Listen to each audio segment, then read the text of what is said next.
Aujourd'hui, à Manuel d'Histoire, je vous présente un entretien généreux que j'ai eu avec Mathieu Mercier, alias Monsieur Univers Social, sur Internet. C'est un enseignant d'histoire et de géographie québécois qui a su, dès ses premières années comme éducateur au secondaire, se mettre en mode solution et développer du matériel pour lui et aussi les autres. Mathieu est donc un pédagogue inspirant et en plus, il est fort sympathique.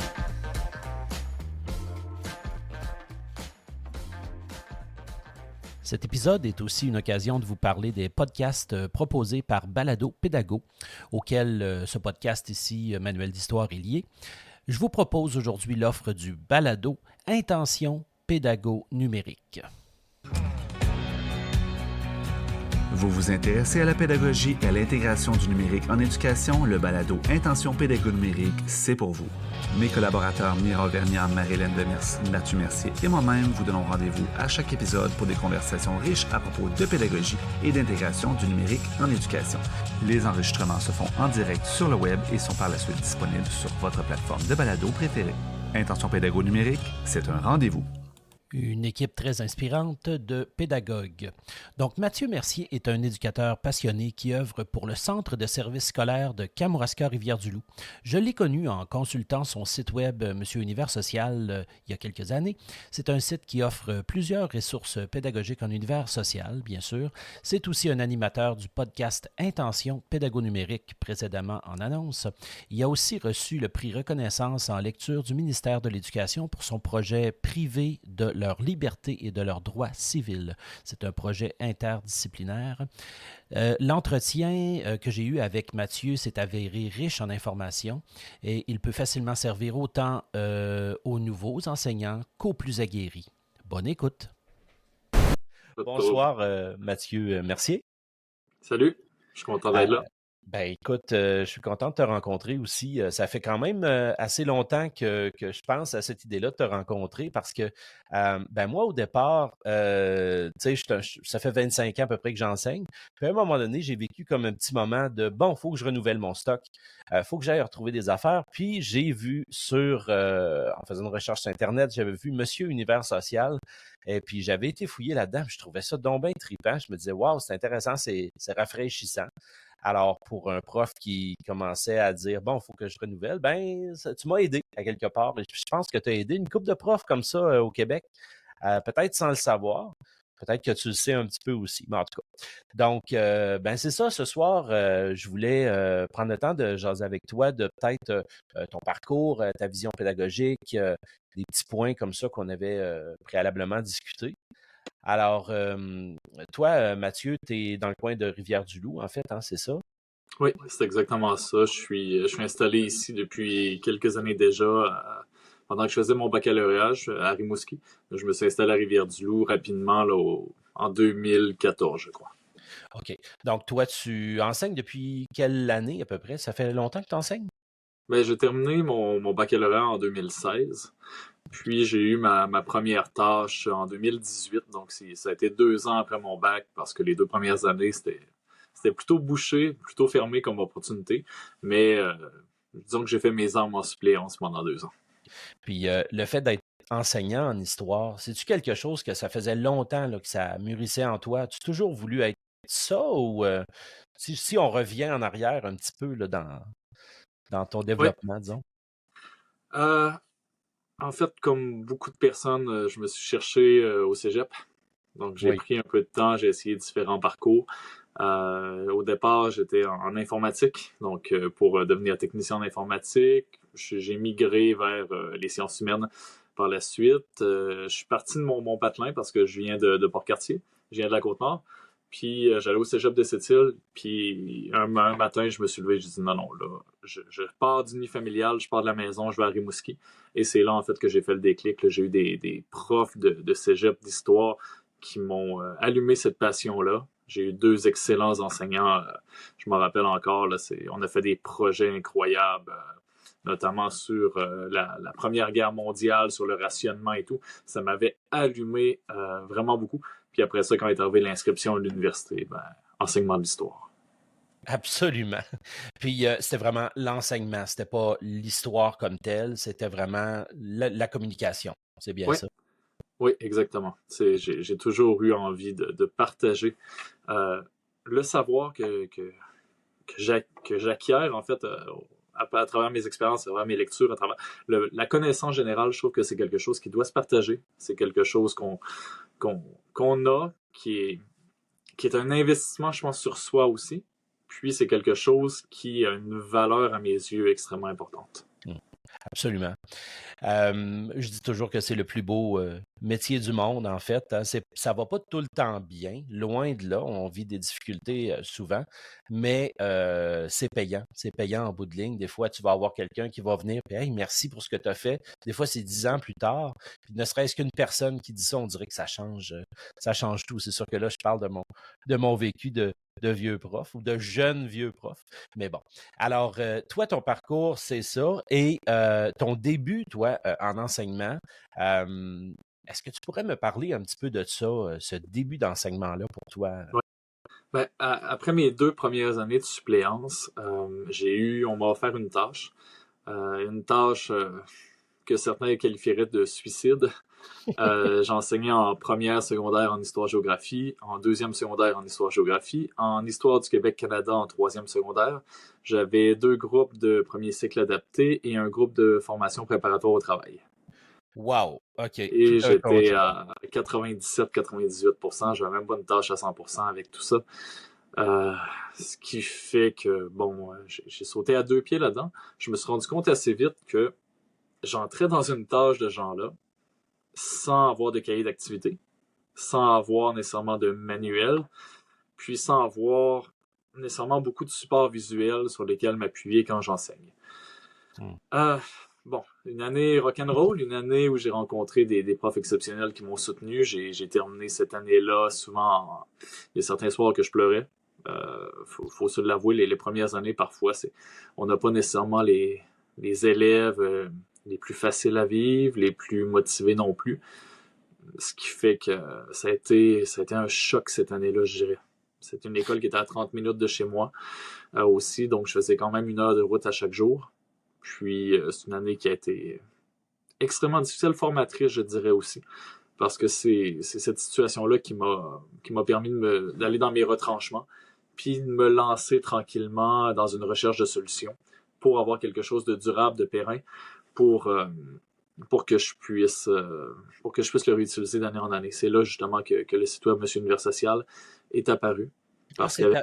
C'est Ouais. apparu, excuse-moi de Ouais, t'interrompre, non, vas-y. c'est apparu dès le départ, c'est apparu dès cette année-là, dès cette première Ouais. année-là, ou C'est apparu quelque part, je pense, février ou mars de cette année-là, où je me suis rendu compte qu'avec mon groupe de troisième secondaire, c'était vraiment difficile d'avoir une période d'enseignement, d'avoir une période où je donne du contenu.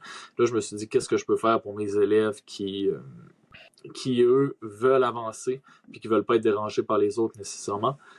Fait que j'ai tenté de lancer Monsieur Univers Social en histoire de troisième secondaire avec une sorte d'enseignement inversé. C'est-à-dire oui, que les élèves allaient avancer de manière autonome, puis que j'allais être là pour répondre à leurs questions, pour les accompagner. Celles qui désirent avancer, ne sont pas tirés nécessairement par le bas par certains autres élèves. Je voulais vraiment favoriser l'apprentissage d'une partie de ces élèves-là, je pense, à ce moment-là. ça demande une bonne préparation, un bon travail, mais je pense que tu as eu vraiment un bon réflexe, au lieu de dire, de se faire envahir par l'émotivité, puis on l'est tous, je veux dire, on est des humains, hein, c'est dur, c'est vrai qu'on pleure les premières années, ça m'est arrivé aussi, je veux dire, v'là longtemps, mais donc c'est ça, au lieu de s'enfermer dans l'émotivité ou quoi que ce soit, mais de dire, je vais être en mode solution, puis essayer de trouver quelque chose, tu as été fort là-dedans aussi, donc est-ce que, donc c'est ça, tu t'es rendu compte qu'il y avait un manque de matériel. Tu t'as dit, je vais créer mon matériel, finalement, d'une certaine manière. Là. Tout à fait. Alors, c'est ce que je vois. Est-ce que tu avais créé du matériel au niveau du site web, mais est-ce que aussi tu avais commencé à aller voir d'autres profs aussi, des choses comme ça? As-tu élargi un peu Oui, ton... en fait, j'avais quand même un peu de matériel, quelques fiches d'activité. Quand j'ai fait mon 4e stage professionnel, mon ancien associé m'avait partagé toutes ces activités numériques, notamment. J'avais beaucoup de fiches reproductibles. Donc, j'étais capable de m'en sortir, mais aussi quand on débute la carrière, animer un cours, c'est pas si évident que ça. Parfois, on va penser, quand on planifie notre période, que bon, j'en ai pour 20 minutes d'explication. On se rend compte qu'après 8 minutes, j'ai plus rien à dire. Donc ça se travaille aussi en début de carrière, d'avoir suffisamment de contenu à expliquer, suffisamment de connaissances pour être capable d'aller un peu plus loin avec les élèves, apporter de la nuance. Puis, faut pas sous-estimer aussi le rapport à la connaissance qu'on doit avoir pour enseigner. Mhm. On sait qu'on est un passeur culturel d'une part, on va permettre le développement de compétences, mais le développement de compétences sans les connaissances, c'est pas possible. Donc, il y a tout ce jeu-là aussi d'apprivoiser le programme, d'apprivoiser la progression des apprentissages, puis tenter de le maîtriser en même temps qu'on fait nos armes. C'est un jeu d'équilibrisme quand même important. Puis quand la gestion de classe, ça va pas nécessairement bien en début de carrière,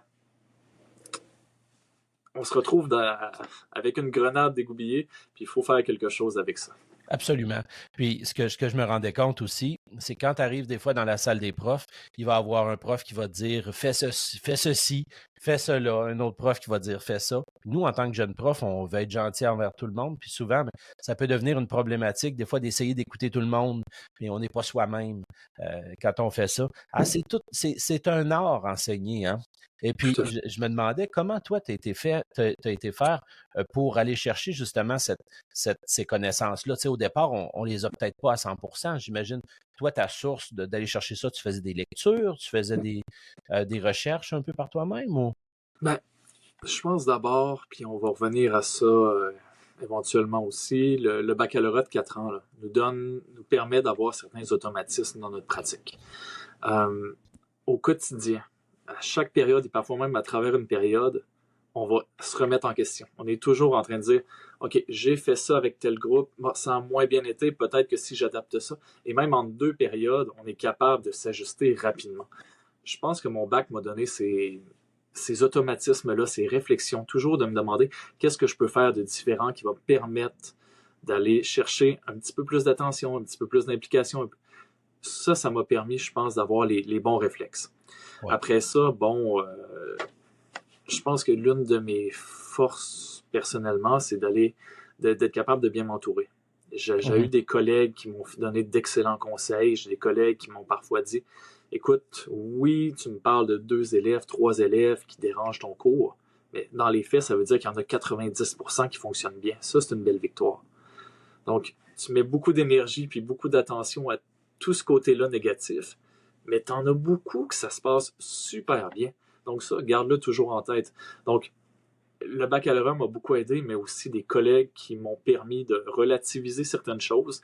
Puis après ça, bon, en échangeant, en faisant de la formation, en parlant autour de moi avec certains collègues de mon bac aussi, ça m'a vraiment aidé à me repositionner rapidement, puis à s'échanger du matériel, à se poser des questions, à se remettre en question aussi. Tout ça fait que je pense que j'ai réussi à traverser cette année-là avec certaines difficultés, mais avec quand même confiance en l'avenir. On va y revenir d'ailleurs par rapport à la formation continue. J'aimerais qu'on en revienne, mais on va regarder un peu, bon, par rapport, oui, à un début de carrière, mais le début de carrière, c'est aussi s'approprier le programme de formation, c'est s'approprier la progression, le cadre d'évaluation, toutes ces choses-là. Hein. C'est difficile au départ d'avoir ça. Opération intellectuelle, par exemple. Comment ça se développe chez les élèves.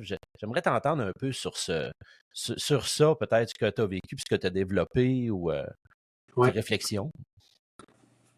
Ben, dans mon baccalauréat, dans mes 2 cours de didactique, on a parlé beaucoup du programme, des programmes, parce qu'évidemment, il y en a plusieurs sur l'histoire de géographie, Québec-Canada, monde contemporain, une précision. Mais reste que rentrer en contact avec les programmes en tant que tels, puis les progressions, nous donne certaines balises. Du moins, voici les connaissances que tu dois transmettre d'une certaine façon aux élèves. En fait, ce qui est dur, je pense, à maîtriser au début de carrière, mais aussi en cheminement de carrière, c'est toute de rassembler, en fait, dans nos compétences professionnelles, la maîtrise d'un programme qui présente les connaissances, ou du moins qui en fait qui précise les connaissances qu'on doit transmettre à nos élèves, un programme qui présente les compétences qu'on doit développer chez l'élève, les repères culturels et ainsi de suite, puis le cadre d'évaluation qui est la manière en fait d'évaluer ses compétences, mais aussi ses connaissances. Donc, il y a toute de jouer avec disons, cette paperasse administrative qui nous donne quand même les balises de comment évaluer nos élèves. Ouais. Ça, en début de carrière, c'est difficile. C'est de la faute parce que c'est pas la seule chose, monsieur, c'est pas la seule chose que tu dois maîtriser. Tu sais, c'est un énorme éventail de trucs, là. Voilà. Puis, souvent, je pense qu'en début de carrière, l'une des erreurs qu'on peut faire, c'est de regarder la progression des apprentissages comme une to-do list, comme une liste à cocher. J'ai vu ça, j'ai vu ça, j'ai vu ça, j'ai vu ça. Ça fait que oui, j'ai peut-être transmis ces connaissances-là aux élèves, mais comment j'ai permis le développement des compétences à travers de ça? Est-ce que je les inscris dans une vision globale de l'apprentissage de cette connaissance tout en développant certaines compétences? Et ça, c'est difficile. Je dirais aussi que si on ne comprend pas bien le cadre d'évaluation, c'est aussi difficile de développer les compétences, puis surtout d'y intégrer les connaissances. Donc, il faut être capable de le comprendre. Fait que c'est un jeu d'équilibriste entre tout ça, parce qu'on a 30 élèves devant nous, 30 grenades devant nous, qui peuvent exploser à tout moment pour des facteurs qui sont de notre responsabilité, de notre ressort, ou des facteurs complètement externes. Voilà. Fait que c'est comme si on apprenait à tenir une lance d'incendie pendant un feu de forêt. Donc, en début de carrière, c'est extrêmement difficile, même que ça peut aller plus loin que ça.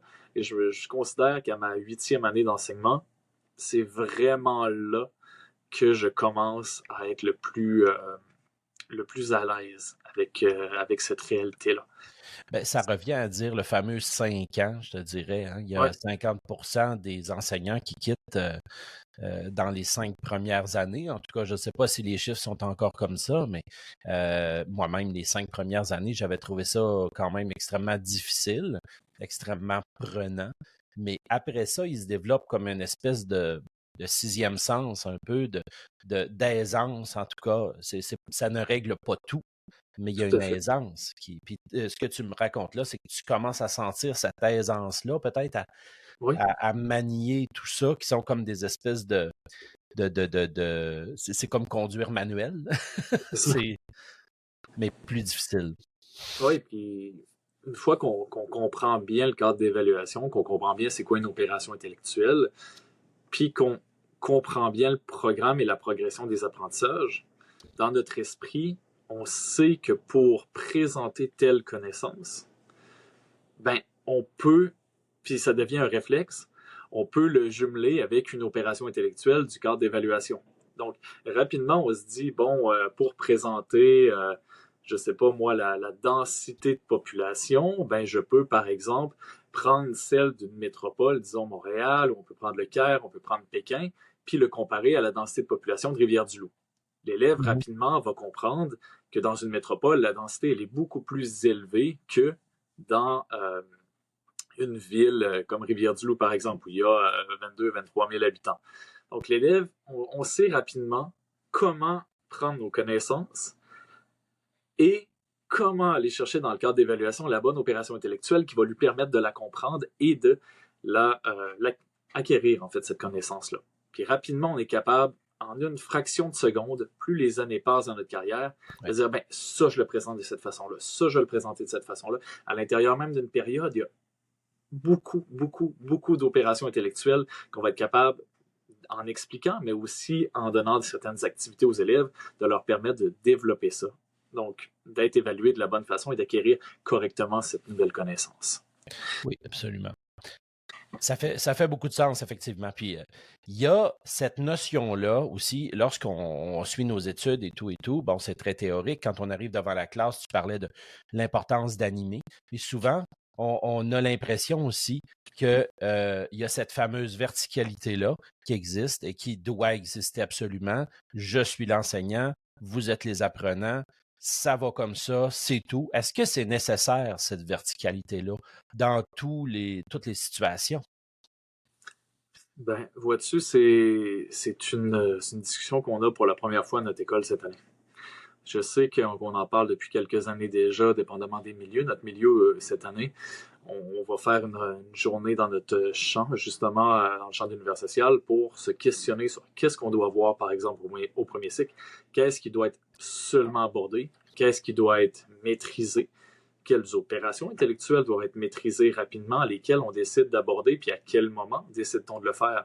Est-ce qu'on souhaite que, par exemple, à la fin de deuxième secondaire, les élèves soient en mesure de maîtriser les opérations intellectuelles pour qu'on puisse y greffer une question de compétence 1, une question de compétence 2 qui s'ajoute aux opérations intellectuelles dès la troisième secondaire? Mm-hmm. Est-ce qu'on souhaite ça? Puis après ça, à partir de troisième secondaire, est-ce qu'on souhaite que, par exemple, la C2 en histoire Québec-Canada, est-ce qu'à la fin de troisième secondaire, on peut supposer que l'élève la maîtrise? Parce que la C2 a quand même une complexité peut-être un peu plus simple, je dirais, que la C1, qui est le fameux schéma que vous avez tous en tête ici, qui est quand même complexe et souvent, quand un élève le rate, ben, il le rate presque en entier. Tu parles du schéma qui se trouve être la deuxième partie du gros examen du ministère. Exact. Ce schéma-là est hiérarchisé, là, qui est apparu depuis quelques années. Pas beaucoup d'années non plus. Moi, je suis allé en direction 2 ans, fait que c'est comme s'il y a eu une coupure. Mais effectivement, cette question-là, elle peut être embêtante, puis elle peut être même aussi assez... je me pose la question. Je ne sais pas si... Est-ce qu'elle est nécessaire? Je pense que oui, mais le nombre de points qu'on lui alloue, en tout cas, je m'excuse, je t'ai coupé, là, mais... On est à quoi? À peu près à 15% de l'évaluation. Ouais. Pour cette simple question. On est à 8 sur 60, là, disons. Ouais. Donc, tu sais, il y a ça, puis il y a la question de savoir quand est-ce qu'on veut l'aborder avec les élèves. À quel moment dans leur cheminement c'est pertinent de le faire? Est-ce qu'on l'aborde alors que les opérations intellectuelles ne sont peut-être pas maîtrisées? Donc, en même temps, elle est dans le programme, donc il faut d'une certaine façon l'aborder, la présenter, l'évaluer, mais est-ce qu'on met vraiment toute l'énergie sur l'explicitation, par exemple, de comment y répondre? C'est des questions qu'on doit avoir en équipe, parce que dépendamment des milieux, je m'excuse, on n'a pas tous les mêmes réalités. On est peut-être dans un milieu qui est très aisé, où nos élèves rapidement sont capables de répondre à une question, d'établir des liens de causalité dès le milieu de première secondaire. Peut-être qu'on a une forte proportion d'élèves qui sont capables de le faire. Ouais. Donc, si ça s'est réglé assez rapidement, est-ce qu'on peut tranquillement y greffer des éléments plus complexes? Donc, évidemment, en respectant la zone proximale de développement de l'élève, et en respectant le milieu et leur capacité. Fait que, il y a toutes ces questions-là doivent être abordées en équipe. Puis, dans un autre contexte un peu plus large, dans une école où il y a plusieurs projets particuliers, la réalité d'un groupe de première secondaire n'est peut-être pas la même dans tous les cheminements. Donc, après ça, est-ce qu'il y a une verticalité qui doit être faite par niveau, par parcours? Est-ce que les réalités sont les mêmes dépendamment de la composition de classe? C'est un autre enjeu. Un enjeu qui doit aussi être considéré. Parce qu'avec les élèves que j'ai aujourd'hui en éducation internationale, c'est pas les mêmes élèves que ma collègue en première secondaire qui a des élèves du cheminement exploration, par exemple, ou des élèves qui bougent un peu plus, qui ont certains besoins supplémentaires, ou la différenciation est vraiment un enjeu majeur dans ces groupes-là. Ouais. Donc, même si on fait la verticalité en équipe, ma réalité n'est pas la même que mes collègues. En effet. On s'en vient dans une école qui, tranquillement, puis je sais que plusieurs personnes qui vont écouter cet épisode-là vont peut-être se sentir interpellées par ça, parce qu'ils vont peut-être se voir, d'une certaine façon, imposer une verticalité, alors qu'ils vont avoir de la misère eux-mêmes à la respecter. Puis pour d'autres, ben, ça va être comme sur une autoroute. Ils vont prendre le TGV, puis ça va aller super rapidement. Puis ils vont dire hey, moi, la verticalité, j'adore ça. J'ai répondu à tous les objectifs. Mais oui, mais. Ouais. et tout ça se fait dans un objectif d'épreuve ministérielle. Donc, on prépare à l'évaluation. Donc, il y a aussi cette question-là. Est-ce que l'enseignant d'histoire, son mandat, plus largement, l'enseignant d'histoire d'éducation à la citoyenneté, c'est de passer une épreuve? Oui, puis on tombe souvent dans cette réflexion-là. Moi-même, ça fait 25 ans que je l'enseigne, puis des fois, j'ai l'impression que je les prépare à une épreuve, alors que l'objectif ultime, c'est pas vraiment ça. Je veux dire, tu sais, c'est de former des citoyens qui sont capables d'avoir un raisonnement critique et puis qui ont une connaissance de l'histoire peut-être la meilleure qu'on peut leur donner, là, puis une maîtrise de certaines choses. C'est un programme très intéressant, par contre. Depuis quelques années, moi, j'ai passé à travers divers programmes, là, mais le programme qu'on vit en ce moment, moi, je le trouve stimulant, puis je trouve qu'on n'a jamais eu autant de profondeur. Peut-être qu'il y en a qui ne seront pas d'accord avec moi, mais de profondeur dans ce qu'on voit. Puis même dans le développement des opérations intellectuelles, mon Dieu, il y a quelque chose à travailler en tabarouette là-dedans. Il y a vraiment, moi, il me reste peut-être une dizaine d'années à faire, puis j'aimerais ça pouvoir développer des outils, tu sais, pour que ça aille mieux, pour que les jeunes, tu sais, ça développe leur cerveau, là, ces opérations intellectuelles-là, puis ça va leur servir vraiment beaucoup plus que ce que c'était à l'époque, c'est-à-dire des choix de réponse.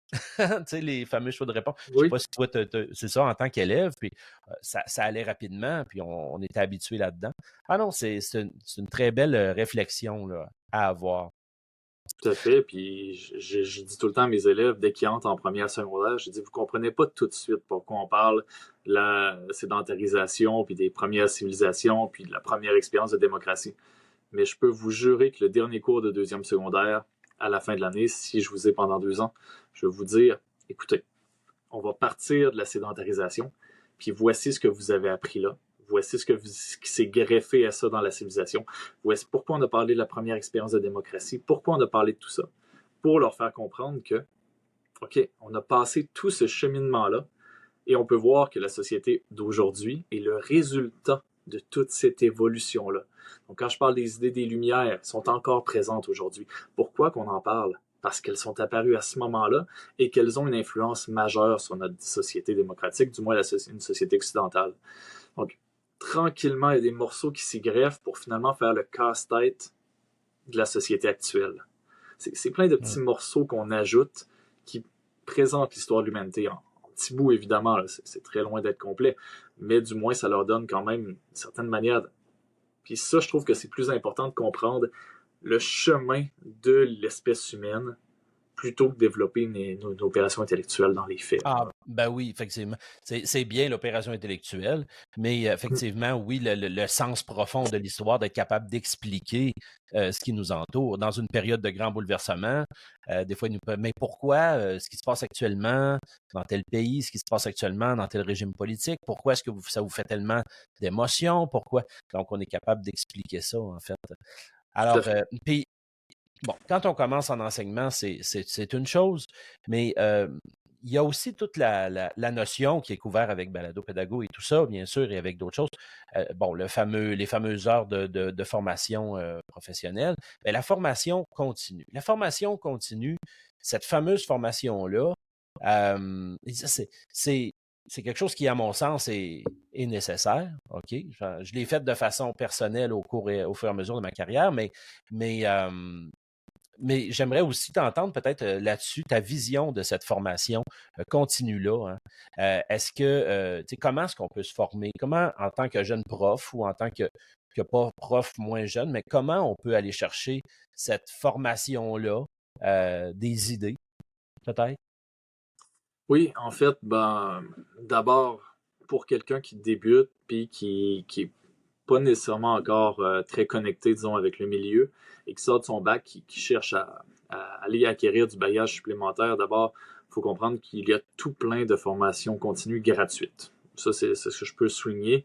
Pas besoin d'aller nécessairement en congrès d'abord, pas besoin de payer pour des formations dans des événements ponctuels ici et là dans l'année. Il faut comprendre que un organisme en fait qui donne la formation gratuite, École en réseau.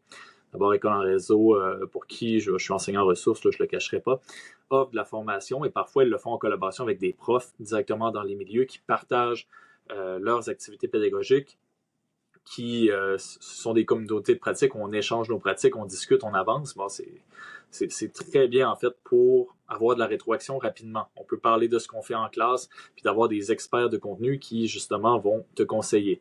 Évidemment, si tu es fan d'auto-formation, Tu peux avoir, par exemple, Cadre 21 qui donne de l'auto-formation sur la gestion de classe, sur la réalité virtuelle, réalité augmentée, sur beaucoup de domaines, sur la classe inversée. Donc, il y a une grande offre de formation de ce côté-là, notamment si tu veux faire du balado en classe. On en parlait, Cadre 21 est un organisme. Après ça, Campus Récit. Si tu ne connais pas ton récit national, à ce moment-là, ben, je t'invite à aller voir d'abord Campus Récit où il y a de la formation disciplinaire, donc que tu sois prof de sciences, de français, d'histoire, de géographie, monde contemporain. Plein d'auto-formations si tu veux découvrir Google Earth, par exemple, ou Minecraft. Si tu veux te lancer, ben, c'est déjà un bon point de départ. Les sites du récit où on présente, par exemple, plusieurs webinaires avec recitus.qc.ca.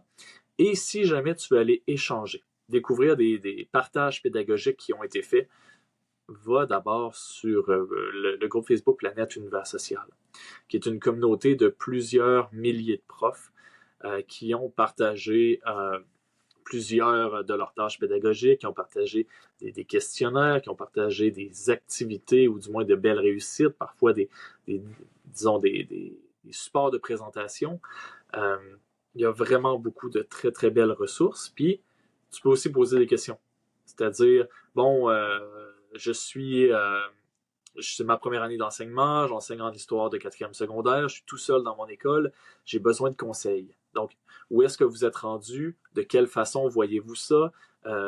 Qu'est-ce que je peux faire pour accompagner mes élèves dans leur préparation à l'évaluation du ministère? Et là, il y a plein de personnes qui vont être super bienveillantes envers toi et qui vont te donner des conseils ils vont te parler de leur expérience, comment ils le font, et ça va pouvoir t'inspirer sur qu'est-ce qui fonctionne bien pour toi et justement qu'est-ce qui te rejoint aussi. Parce que tu l'as mentionné tout à l'heure, enseigner, il ne faut pas mettre les bottines de quelqu'un d'autre. Parce qu'il y a des conseils qui ne correspondront pas à notre façon d'enseigner, ils vont plus nous nuire qu'autre chose. Donc, on peut aller retirer des petits morceaux qui font notre bonheur et ça va nous permettre justement de donner, je pense, un meilleur rendement, une meilleure prestation pour nos élèves. Absolument. Puis c'est bon de se le rappeler, ce que tu viens de dire là. Autant quelqu'un que ça fait 20 ans que quelqu'un que ça fait 10 ans ou 5 ans. Parce que on en oublie souvent avec le quotidien à dire il y a plein de ressources, mais c'est quelles les ressources principales? Où est-ce que je vais aller m'abreuver? Donc, c'est intéressant de penser aussi à contacter son CP aussi. Je pense que c'est quelque chose qui ne doit pas être gêné de le faire. Hein? Exactement. Puis c'est quelque chose qui va leur faire plaisir. En fait, un conseiller pédagogique, on ne dérange jamais un conseiller pédagogique. En fait, son travail, c'est de nous appuyer. Puis, ce qui est intéressant avec les conseillers pédagogiques, c'est souvent, ils vont chercher des opportunités de venir dans les écoles. Parce que de plus en plus, on veut les voir dans les écoles, puis c'est un peu leur mandat aussi. Et de connecter avec le milieu, c'est important à la fois pour eux, puis c'est important pour nous. Parce que de se montrer des fois peut-être vulnérable avec un conseiller pédagogique, lui va pouvoir avoir un regard ou elle va avoir un regard différent sur notre pratique et va peut-être nous sortir des éléments auxquels on n'avait absolument pas pensé ou peut-être même des points positifs de notre enseignement. D'amener un conseiller pédagogique dans notre classe qui regarde le tout, par exemple, d'une vision extérieure, qui est derrière, puis qui nous dit après la période, ça c'est un bon coup. Ça, j'ai vraiment apprécié que tu aies fait ça. Tu as bien fait de prendre cette ressource-là. J'en connais une autre. Veux-tu que je te la présente? La tâche pédagogique que tu as fait ici, j'aurais peut-être juste ajusté ceci pour peut-être être plus efficace. Donc, où j'aurais présenté ce contenu-là peut-être après ce contenu. Fait, il est capable de faire des liens qui parfois nous échappent et qui vont nous permettre d'enrichir notre enseignement. Donc, les conseillers pédagogiques sont des très, très belles ressources aussi, puis sont connectés à des réseaux dont on ignore l'existence. Le groupe des responsables en univers social, le GRUS, si je prends l'acronyme, c'est quelque chose que je ne connaissais pas.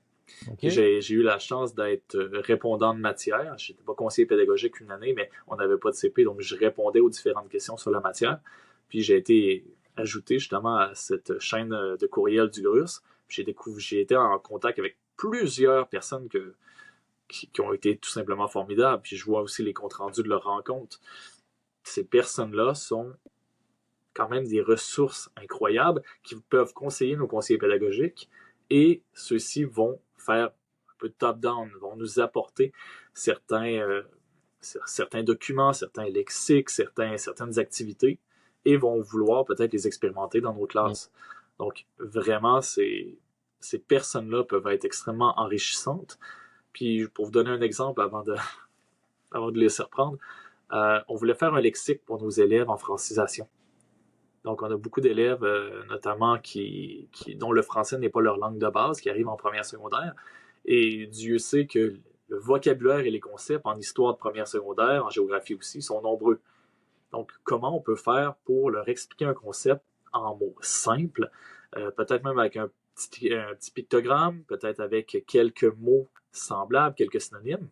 Mais avant de tout monter de A à Z, valider avec notre CP, qui lui peut passer par le GRUS pour aller voir, est-ce que vous avez déjà ça? Pensons par exemple à des classes d'accueil dans différentes régions, notamment Montréal. Donc, c'est une réalité qu'ils ont depuis vraiment, vraiment longtemps. Et peut-être qu'il y a déjà quelque chose qui existe. Fait que parfois, 2-3 échanges de courriels nous permettent d'avoir accès à une ressource qui nous a sauvé peut-être des dizaines d'heures. Donc, le conseiller pédagogique, sur le plan, on a parlé un peu d'entraide, mais aussi de la formation continue, est une ressource inestimable dans nos milieux, puis il faut le solliciter pour valoriser, je pense, sa présence dans notre milieu. C'est vraiment beaucoup d'éléments comme ça. Moi, ce que je vais faire, c'est que je vais placer aussi dans la description à peu près tout ce que tu m'as nommé là, pour avoir une liste là, intéressante là, de ces partenaires de formation-là, de ces ressources-là. Tu m'avais parlé de littérature jeunesse par rapport à l'univers social. Je suis curieux. Oui, en fait, j'ai eu une idée folle. C'est l'an dernier. En fait, c'est au mois de février l'an passé, donc on est presque au même moment. Je lisais beaucoup des romans graphiques, des bandes dessinées sur l'Holocauste. Donc, c'est un sujet quand même qui me touche personnellement, donc ça vient me chercher vraiment, c'est quelque chose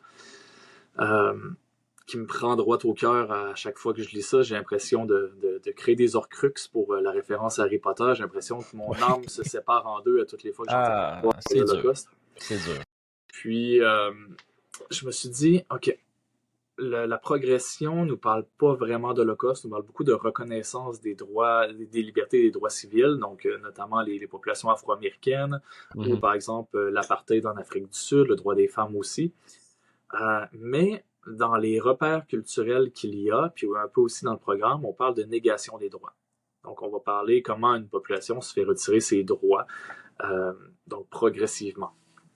Donc, je me suis intéressé à comment je pourrais amener l'élève à comprendre cette négation des droits à l'aide de la littérature jeunesse. Donc, tranquillement, je me suis fait une petite bibliothèque personnelle de romans graphiques, de bandes dessinées sur l'Holocauste, notamment l'histoire de Ginette Kolinka, que j'aime beaucoup cette histoire-là, très imagée aussi. Donc, tranquillement, j'ai acheté quelques œuvres. J'ai demandé à la bibliothécaire à l'école aussi d'en faire l'achat de quelques-unes. Elle avait du budget l'an dernier pour le faire, donc elle dit souvent on finit avec un budget, on n'est pas capable de tout le dépenser. Donc, elle a fait quelques achats aussi. Donc, j'ai amené mes élèves de deuxième secondaire à la fin de l'année à lire une œuvre de littérature jeunesse. Donc, chaque élève avait son roman graphique ou sa bande dessinée pour comprendre l'Holocauste. Ce qui est intéressant avec ça, c'est que ce sont quand même des récits. Souvent, c'est un devoir de mémoire. Donc, la personne a partagé son histoire pour qu'on puisse, juste pour que ça reste, en fait, que ça soit durable, qu'on se souvienne de sa mémoire. C'est une extension de sa mémoire, en fait, cette œuvre-là. Puis, on a confronté, en fait, l'œuvre de littérature jeunesse à un dossier documentaire. Donc, l'élève travaillait ses compétences en univers social, travaillait ses opérations intellectuelles, justement, en regardant quels sont le degré, disons, de similitude entre le dossier documentaire que j'ai à portée de main et ce qui est présenté dans l'œuvre. Ce qui est intéressant aussi, c'est que on a ajouté 2 éléments qui sont souvent oubliés, je pense, en histoire. C'est la question de l'agentivité. Donc, les populations juives qui ont subi, en fait, l'Holocauste ne sont pas uniquement des victimes. Ont aussi posé des actions et n'ont pas resté... ils n'ont pas été passifs par rapport à la situation. Il y a plusieurs histoires de désobéissance civile, il y a des histoires justement de lutter contre ce moment-là. de l'histoire. Donc, ça a été super. Puis l'autre élément qu'on oublie souvent, c'est la pluralité des réalités. C'est-à-dire que pour certains, ils vont vivre l'Holocauste comme une victime, vont être envoyés dans les camps, justement, ils vont subir, alors qu'une personne va avoir vécu l'Holocauste en agissant, en luttant, en faisant des réseaux clandestins. Certains vont s'être cachés. Donc, en tant que tel, la Deuxième Guerre mondiale et l'Holocauste en particulier, c'est plein de petits fragments d'histoires différentes, de personnes qui l'ont vécu différemment. Et toutes ces petites pièces du puzzle-là nous donnent une réalité qui se rapproche un peu plus de la vérité. La vérité n'est pas possible. On ne peut pas avoir vraiment un portrait 100% juste, mais du moins, c'est plein de petits morceaux qui montrent que c'est plus complexe que ça. Donc, la littérature jeunesse m'a permis, je pense, d'aborder chacune de ces réalités-là parce que les élèves n'avaient pas tous la même œuvre et avaient tous un petit peu des petits bouts de l'histoire. Puis évidemment, on a fait un partage ensemble. Ben moi, dans mon histoire, il s'est passé ça. Ah ouais, moi, c'est plus ça. Fait qu'on a pris toutes ces petites pièces de puzzle-là puis on les a mis ensemble. Et ça a vraiment donné je dirais, une très belle activité, empreinte d'empathie, empreinte de considération, je pense.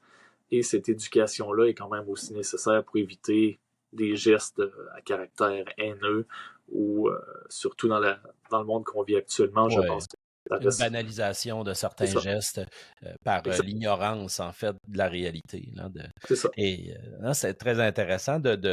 J'utilise un peu la bande dessinée, mais en 5e secondaire, bande dessinée avec Joe Sacco, des reportages, des choses comme ça. Mais peut-être qu'au premier cycle, ça serait peut-être un petit peu... trash, on pourrait dire, d'utiliser des images comme ça, qui sont quand même d'une certaine violence. Mais oui, je suis parfaitement d'accord avec toi. C'est vrai que cette littérature jeunesse-là est très intéressante. Puis les œuvres littéraires aussi, je pense qu'elles sont sous-utilisées. Est-ce que tu as un exemple d'œuvre littéraire, par exemple, qui peut être proposée? Ou... Tu vas trouver que je suis intense, mais en fait, je connais un peu mes élèves en éducation internationale là, en secondaire 1. Cette semaine, on a lu certains passages de l'Iliade. Oh oui, ok, j'avais jamais pensé ça. C'est vrai que c'est quelque chose, ça. Ben, on a lu en fait quelques passages, notamment disons Paris et Ménélas qui s'affrontent. Bon, on a parlé de ça, on a parlé aussi de Ulysse quand il s'en va dans les enfers et qui voit le fantôme, par exemple, disons pas le fantôme, mais en tout cas, disons et qui voit Achille qui est mort aussi, qui est mort durant la guerre de Troie. Donc, on a vu quelques passages, quelques dialogues, puis les élèves cette semaine avaient justement à prendre quelques notes à des événements clés du film 3 de 2004. Donc, ils voyaient en fait comment c'était présenté dans l'œuvre cinématographique et devaient le comparer à certains passages de l'Iliade.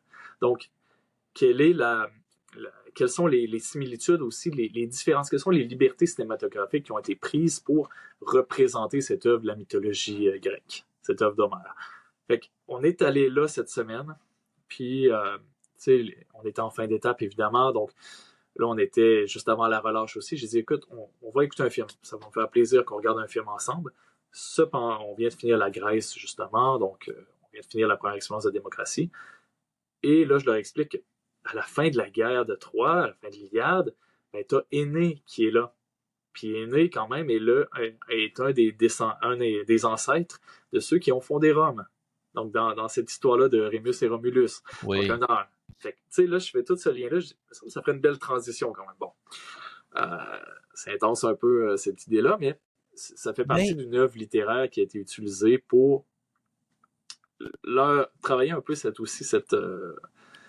ces opérations intellectuelles en histoire. Donc, absolument, mais écoute, c'est une source. Ça fait partie d'une source. Puis je suis d'accord avec toi, moi, de confronter des fois avec des œuvres qui peuvent paraître à prime abord inabordables ou c'est trop vieux ou quoi que ce soit, mais on a des belles on a des réactions positives, je trouve, dans ce temps-là. Les jeunes, ils nous disent, ben, ils me prend pas pour un niaiseux ou quoi que ce soit. Ouais. Alors, non, ça fait du sens, ce que tu dis là. Puis en même temps, ben, ils voient que c'est spécial. Puis on rit un peu, là, la langue, puis le poème, puis tout ça. Donc, c'est ça. Puis moi, ce que je déplore parfois, c'est qu'on sous-estime ces élèves-là. Puis mes élèves, je les connais bien, puis je leur présente ça sous forme de défi. Écoutez, on va regarder quelques passages. Je vais vous parler, c'est qui les personnages qu'il y a dans cette histoire-là, puis pourquoi on parle du talon d'Achille de quelqu'un aujourd'hui, qu'on parle de sa kryptonite, de sa faiblesse. Pourquoi on parle de ça encore aujourd'hui, alors qu'on présume que l'histoire s'est passée entre 1100 et 1300 avant Jésus-Christ. Donc, pourquoi on est 3000 ans plus tard, puis on utilise encore ces mots-là? Pourquoi on parle, on connaît le nom d'Aphrodite encore? Pourquoi il est tombé en amour avec Hélène? Pourquoi il a volé la femme de l'autre? Non, on parle de la pomme d'or. Bref. Mais c'est des sujets. Oui, vas-y. Non, mais la mythologie, c'est à peine touché un petit peu dans le programme. Donc, encore une fois, dans la progression. Mais ça, les élèves sont curieux. Ils ont tous déjà entendu parler du cheval de Troie. Il y en a 2 dans ma classe qui étaient capables d'avoir ce repère culturel-là, de savoir c'est quoi? Ben, c'est un cheval dans lequel il y avait des soldats, ils ont ouvert la porte de Troie. Les autres élèves, ils disent d'où c'est qui c'est ça? mais ça fait partie, je pense, de cette idée-là de culture générale derrière, puis d'avoir un minimum de connaissances, de vocabulaire, puis d'être capable de soutenir une conversation intelligente parfois. Ah oui, puis c'est très important, oui, effectivement. Tu me parlais finalement, pour terminer, des jeux sérieux. Oui. Qu'est-ce qu'on pourrait dire là-dessus, au niveau des jeux sérieux? Moi, j'avoue que j'avais de la misère un peu à... Je l'ai déjà entendu à quelque part, mais est-ce que tu pourrais m'expliquer un peu? Oui, ben, jeux sérieux, en fait, on parle souvent disons, de simulation. On va dire ça comme ça. Disons, je vais en donner 2 exemples ici. Pensons au premier cycle pour les risques naturels, notamment. Parlons d'un jeu qui est fait par l'UNESCO, Stop Disaster. Donc, arrêtons les catastrophes pour le franciser. Donc, c'est un jeu qui est en ligne, qui nous permet de mettre en place des mesures d'atténuation pour réduire les risques de tsunamis, de feux de forêt, de cyclones, et ainsi de suite. Donc, de tremblements de terre. Donc, on a un territoire en géographie qui est très intéressant en première secondaire, qui est le territoire urbain soumis aux risques naturels. Qu'est-ce qu'on peut faire pour renforcer les bâtiments? Qu'est-ce qu'on peut faire pour que la population sache quoi faire? Donc, ils ont comme 10 minutes pour mettre le plus d'aménagement possible, de plus de mesures d'atténuation pour s'assurer d'avoir le moins d'impact possible. Donc, si on aborde San Francisco, par exemple, ben, on est en mesure d'amener nos élèves à comprendre quelles mesures fonctionnent, quelles mesures sont peut-être moins pertinentes. Donc, on a un jeu qui est plus sérieux, qui est en lien avec notre programme, évidemment, et de voir aussi cause-conséquence. Donc, si je fais ça, j'ai réduit les impacts. Donc, d'une certaine façon, le jeu sérieux, comme celui-là, permet à la fois de travailler les opérations intellectuelles et dans le respect du programme et de la progression des apprentissages. Donc, de prendre un petit moment pour les amener à comprendre la mécanique de jeu-là, puis de le faire plus sérieusement, peut les aider à développer certaines compétences à l'extérieur de la feuille puis du papier crayon, par exemple. Le second, Minecraft Éducation. Je suis vendu sur Minecraft Éducation. La majorité des centres de services aujourd'hui, il est inclus, dans le fond, avec la licence que les élèves ont pour leur compte scolaire. C'est super intéressant. Et ce qui est bien avec Minecraft Éducation, c'est que ça nous permet d'avoir chez l'élève une rétroaction rapidement aux actions qu'il pose. C'est-à-dire que s'ils veulent aménager un territoire, ils veulent proposer une solution à un enjeu territorial, principalement en géographie, ben, ils vont voir tout de suite de leurs yeux ce qu'ils ont fait, puis ils vont être capables des fois on se recule, des fois on monte dans les airs, puis on regarde notre territoire, on dit « Ouais, peut-être que je ne suis pas en train de répondre correctement à l'enjeu. Peut-être que je vais l'aménager différemment. » Je donne un exemple, les îles Galapagos pour le territoire protégé. Donc, les élèves doivent réfléchir à comment j'aménage les îles Galapagos pour respecter la faune et la flore, tout en permettant aux touristes de profiter des îles Galapagos et de leur faune et de leur flore endémique. Donc, l'élève va dire « Monsieur, je peux-tu faire un hôtel? Est-ce que tu respectes le fait que 97% du territoire des îles doivent rester vierges d'une certaine façon? Ouais, j'ai pas pensé à ça. Est-ce que je peux faire de l'asphalte avec des autos? Réfléchis une minute. Pense au milieu de vie. Le touriste, il est là de façon passagère. Est-ce que de faire une route ne détruirait pas en quelque sorte l'écosystème dans lequel se trouvent ces espèces. Donc, je lui pose ces questions-là et rapidement, il va s'interroger, dire, OK, ouais, peut-être que ça, je vais le faire ici. Peut-être que si je fais juste un poste d'observation, ça va permettre de respecter leur milieu de vie parce que c'est le touriste qui entre dans le milieu de vie. C'est d'avoir un peu ce regard-là. Puis moi, je peux les questionner, je peux écouter leurs questions, puis je peux leur reposer une question pour qu'ils réfléchissent encore plus. Donc, au lieu de leur passer du contenu puis de leur dire ce qu'il faut faire, ben, on peut, avec le jeu sérieux, justement, arriver à lui proposer, à le faire réfléchir sur les décisions qu'il prend et sur l'aménagement du territoire. Vraiment, wow, super. Écoute, Mathieu, je pourrais te parler longtemps comme ça. Une mine d'informations, y compris pour moi. J'ai l'impression que j'apprends, j'ai pas l'impression, j'apprends beaucoup de choses en te parlant. Tes élèves, ton école sont vraiment chanceux là, de t'avoir, honnêtement. Là. C'est impressionnant. Puis j'ai beaucoup appris, là, comme je t'ai dit, à connaître quelqu'un aussi, très humain. Alors, écoute, c'est ce qui conclut notre discussion. Je pense que voilà. Oui. Écoute, ça m'a fait plaisir d'y être. Puis honnêtement, j'aime ce que je fais. Puis, oui, ça apparaît. Puis c'est ça que je veux faire voir aux gens, qu'il y a des profs qui sont motivés.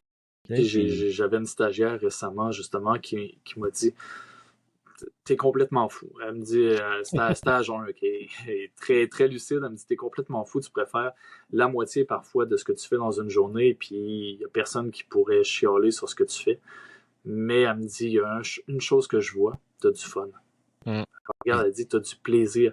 T'arrives tôt le matin, t'es de bonne humeur, t'as un beau lien avec tes élèves, tu souris, les élèves te le renvoient bien. » Tu réussis à avoir du plaisir, mais en même temps, à les ramener facilement. Donc, moi, ce que je veux, c'est quand je vais enseigner, je veux pas avoir l'air de venir faire une job. Je veux pas avoir l'air de puncher quand j'arrive à 7h40 le matin, puis je veux pas avoir l'air de puncher quand je pars à 4h30. C'est pas ça mon désir. Mon désir, c'est d'arriver dans mon milieu de travail, d'avoir du fun. On se cachera pas que l'enseignement, ça peut être difficile à certains moments, mais ce lien-là qu'on peut avoir avec nos pairs, avec nos collègues, avec les élèves, avec les parents aussi parfois, avec notre direction, ces liens-là restent durables. C'est des liens qui sont humains. Puis l'investissement va toujours en valoir la peine, même si parfois les élèves ne nous le rendront pas. Ça arrive très bien. Mais au final, même s'ils ne le réalisent pas tout de suite, je pense pas qu'il y a un élève pour qui on s'est investi qui n'a pas apprécié ce qu'on a fait. À l'intérieur de lui-même. Il faut rester soi-même aussi. Hein? C'est toujours de rester soi-même en tant qu'enseignant. C'est comme ça qu'on va aller chercher davantage le jeune en étant... Les élèves le savent. Les élèves le voient. Quand on essaie de jouer une game, on a 30 juges qui sont là devant nous et disent pour qui il se prend? Il n'est pas lui, il joue une game, il joue un rôle, il n'est pas authentique, il se montre pas. Il y a une coquille en avant. Et on revient au point de la vulnérabilité. Enseigner, c'est être vulnérable. Ah oui. Oui, effectivement. Alors, ça pourrait être le sujet d'une autre discussion. Écoute, merci Mathieu, merci et je te souhaite une excellente semaine de relâche bien méritée. Oui, merci beaucoup, merci de l'invitation, puis à toi aussi. Merci. Discuter avec d'autres éducateurs souvent plus jeunes que nous, c'est une occasion de mieux se renouveler comme enseignant, je pense. C'est rafraîchissant. Mathieu, c'est un bel exemple d'une relève inspirante qui donne le goût de continuer. La richesse de cet échange me permet de vous lier divers liens dans la description du balado.